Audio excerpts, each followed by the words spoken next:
Afternoon, Davis-Monthan. It's Col Michael Drowley. This is your 2 April afternoon update. Thanks everybody for making virtual Boss and Buddy yesterday. Chief Lyda and I had a great time answering questions and being able to check in with everybody. Unfortunately, we didn't get to all the questions, so I have Elias Small here with us from Public Affairs.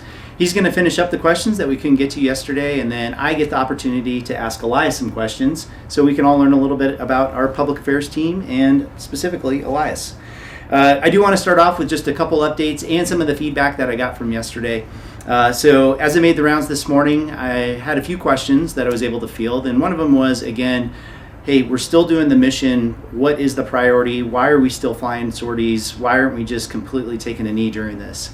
And so, again, the priority and the focus for us is COVID-19 and care for airmen and their families, but we still have a mandate to be ready. And while that readiness may degrade a little bit, and I phrase it as taking a knee. So during this, we may have to take a knee at some point.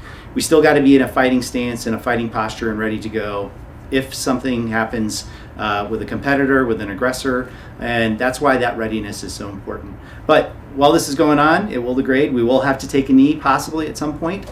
But what's more important from that is how we bounce back and stand up from that knee and be ready to get that readiness back and be prepared for whatever it is we may need to do. So this is a little bit of a marathon. It's not a sprint. And so based off of that, we will degrade where we need to. And where I'm more focused on right now is the COVID mitigation, care for airmen and their family, but then the bounce back once we've kind of gotten through the storm. And so hopefully that helps answer the question. Another question that I received is, hey, with the child daycare facilities, are they going to stay closed indefinitely? Will they ever open back up? Do I need to make long-term care plans? My approach to this right now is looking at them on a 2-week basis. So when 2 weeks is up, we'll do an assessment. We'll see how we're doing, and then see if we can open them back up there, or maybe go mission essential and then open them back up to a full up status. So we're still in that first 2-week assessment period, and I'll give you updates of, hey, we did an assessment, we're going to stay shut down for another 2 weeks, or we're going to open up the aperture a little bit to mission essential personnel. Finally, one of the questions that I got and received while walking around was on masks and the usage on base. So we're taking a look as a team on how we want the policy to be reflected, but we are going to go to mask usage, especially for personnel that have to work in close proximity or in a crew concept where they are wearing masks, and then we'll see how that applies to the rest of the base populace. So we want to be able to provide guidance on the masks. We want to be able to provide masks as a resource if we need to. And so we want to make sure we get that straight. We're trying to work it as quickly as we possibly can. So we're going to try and get something out maybe tomorrow-ish. And that should give a way ahead. But where the intent is to focus on those personnel that have to work in close proximity and make sure they have masks. And then we're going to see how we expand to the rest of the base from there with some policy that surrounds that. So again, I've got Elias here. My hero shout out today, so I'm going to hit it up front versus at the end, is to Public Affairs. So these videos that Chief Lyda and I do just don't magically occur. I had to do it with an iPhone and the selfie cam, it looked terrible.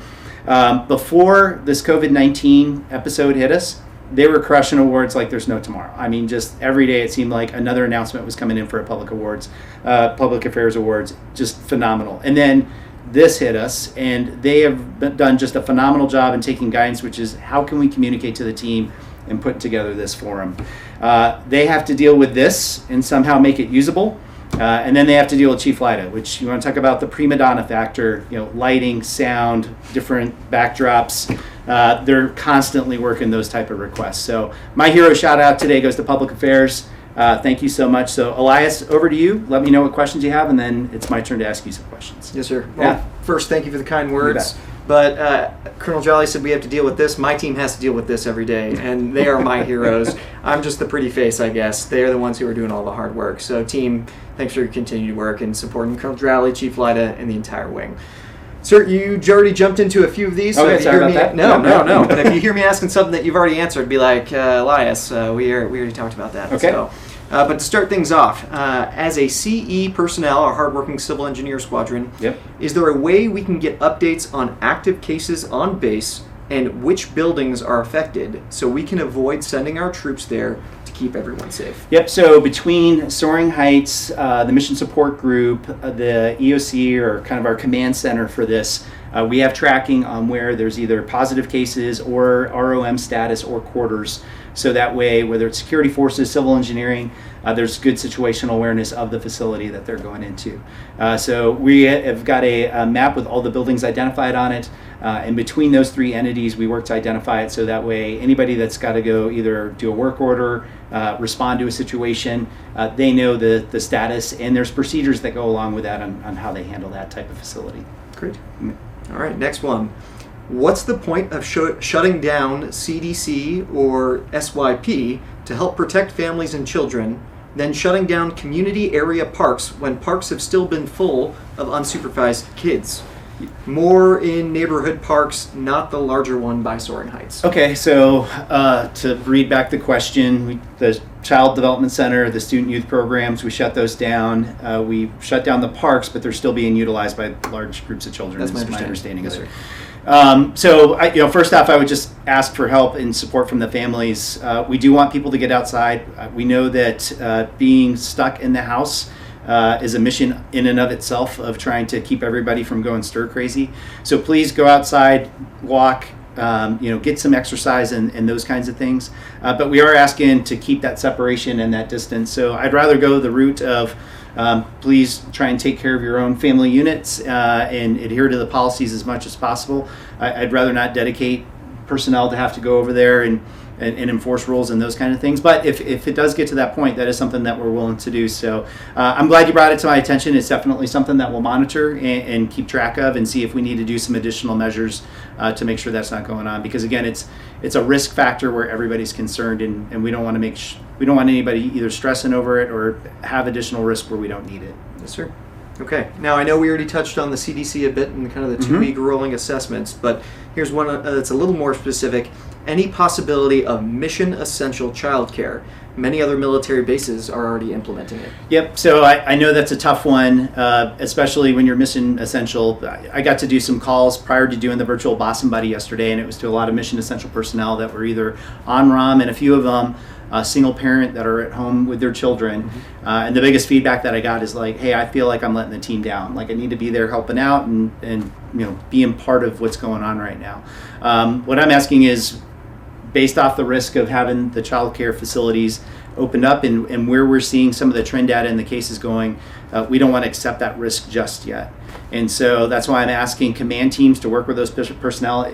I know this is tough to really embrace, but it's okay if you stay home for a period of time and take care of that member. We want to work with you to make sure that shift schedule works out or that you have the support that you need.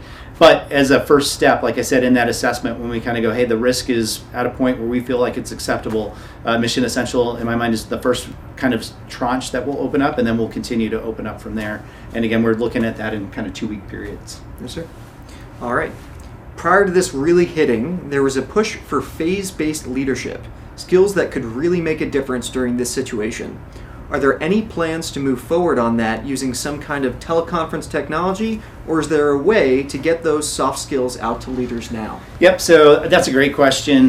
Doing the phase-based training and leadership development was one of our priorities and initiatives prior to the COVID-19 situation.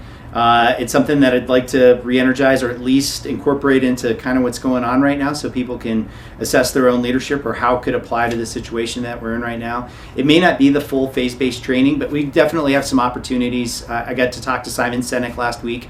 Just talked to him again yesterday. He's interested in doing another update, and then he wants to talk to commanders and leadership developments like in a Zoom forum to talk about further development and see what other leaders can participate. So we'll try and get a framework put together and the invite put out to the team, especially those going through the phase-based training initially, so that way they can take advantage of it. Great. Thank you, sir. Next one is, are there any plans to hand out activities for kids who are stuck at home? I've been forced to super glue them to the walls, but yes. I think they're starting to get free. Yep, we know that's a factor. Ellie Goldsmith with the FSS team is doing a phenomenal job on just trying to think of more activities that we can do since we know that people are stuck in the house right now. So the backyard camping was a big hit. They went through all those kits pretty quickly.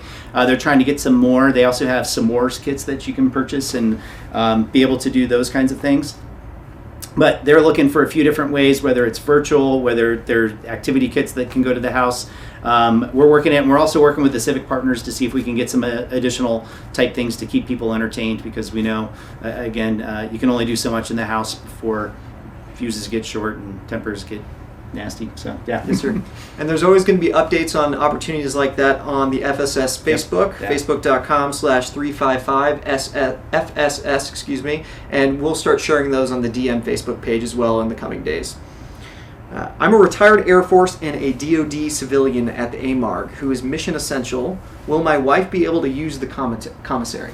Okay, so if I'm reading that question right, retired, mission essential, and civilian status, will the spouse be able to use the Yes, commissary? sir. So I think the commissary privilege is coming from the retiree status, not their current mission essential status. Yep, okay. And checking IDs at the commissary, how that procedure works. Yep, so commissary is not restricted to anybody, so should still be able to, within a retiree, dependent, or active duty status, use the commissary during hours. We have prioritized hours for mission essential, mission support. So based off of the retired status that you're in, a letter can be issued by your commander to use the prioritized hours prior. I'll have to check on the spouse aspect of that. So that's a good one. We'll get back to you on specifically if they can use the prioritized hours or if we covered that or not. So sorry, I don't have a complete answer for you, but definitely access throughout is open during the 10:30 and on hours.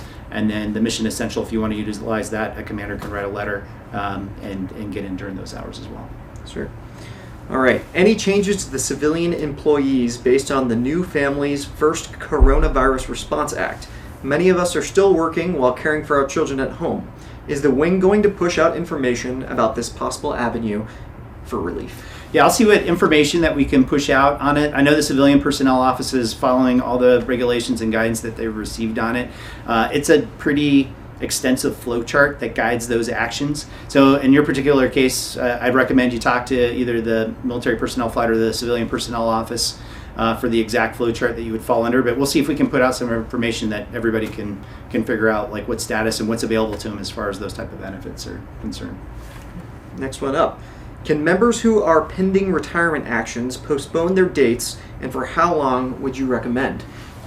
So I do know those type of things are occurring right now. It is kind of case specific based off of what category you fall into and what your specific criteria is.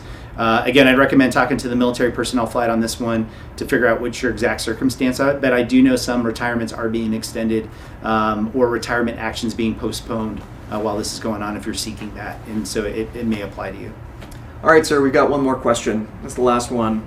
Is there any concern for pregnant members who are essential personnel since they have been put on the high-risk list by the Center for Disease Control? So there's a lot of guidance that's out there that governs this, but there's no, I would say, single source policy. I believe that the intent was that it is the pregnancy that is the focus of putting someone into that high-risk category more so than anything else. So for us, it's really practicing the procedures that we're already practicing, which is social distancing, good hygiene. If you're not feeling well, please stay home and call the COVID hotline. But then after that, depending on how close you are to the delivery date, I think that's something that we need to be able to work with the command teams to say, hey, stay at home. It's better to be safer than sorry, and put something like that at risk. So based off of the high-risk category, even though it's more related to the pregnancy than anything else, we should work to try and get you more either telework time or time away from the office, so that way we're not exposing more contact that's necessary. So, yeah. Thanks for taking the time to address those other questions, sir. That was the last one, so I'm ready for whatever. All right, Elias, here we go. Here's your, you're in the hot seat now. Yes, sir. Okay, so let's just start off real basic. Where are you from? Well, Air Force brat. My dad was active duty for 32 years, but I call Tucson home, actually. So very nice. We got stationed here in 1999 as a dependent and looked off at the boneyard with yearning eyes, wanting to get in there, but never had a chance before I got stationed here just about 8 months ago. Nice. Wanted to see the world, but yes, you're back. And what about your family? So my wife was born and raised here in Tucson, Arizona, and both my parents were actually born and raised out in Long Island, New York. So I spent some time there before joining up, and then my wife and I are both happy to be back. We've got her parents are in town, my mother's here, and we got a lot of friends from high school and college as well. That's great. Oh, speaking of colleges, so University of Arizona? To start, yes, sir. But I know the answer to this one. I just want to hear him say it. Yeah, always throwing me under the bus, sir. I am a graduate of Arizona State University. There goes all of yours just clicking off I know. right now. I know. So I did 2 years at the U of A and then decided to pursue a degree in journalism, and Arizona State's got a great program. But I did manage to get through my 2 years at Arizona State without owning a single piece of Sun Devil paraphernalia, All right. and I still consider myself a Wildcat fan. There So, you go. Mom, Rob, my brother, and Kirsten, my wife, please, please, please don't laugh too hard. All right, let's get to the important stuff. I always like to ask this: what's your why? Why do you do what you do? Serving in the Air Force, serving in public affairs. What motivates you? What's your purpose? Yes, sir. So I mentioned my dad was in 32 years, and before I joined, my brother had been in for about 6. We had a fantastic life growing up. Yeah. Blessed in so many different ways with my family, the traveling opportunities, living overseas, the education opportunities, all that stuff. The Air Force provided me and my family so much, and I really wanted to join as a way to pay that back. Whatever I can do to support the community and the community here on base and my team and my wingmen, I'm appreciative for. But being a public affairs officer, it's our job as the public affairs team to act as sort of a liaison between the base and the community outside of the gates. And the opportunity to get to do that in my hometown, where my family lives, where I'm from, and I've got a real connection to, is just the dream. Awesome. What's the most interesting thing you've learned during this whole COVID episode that we're going through right now? Really, it's just how resilient our airmen are, and the amazing things that they can do. As a result of all of the social distancing and the need to take precautionary measures to reduce the risk of transmission, us shifting to this teaming concept, not just in PA, but in various organizations around the base, we've had to shift a lot of requirements and responsibilities to airmen of junior grades, and it's incredible to see what they can do. You give them some direction, and you let them run with it, and it'll blow you away. Nice. Yes, sir. Finally, is there anything you want to pass along to Davis-Monthan or the city of Tucson? Yeah. We're all in this together.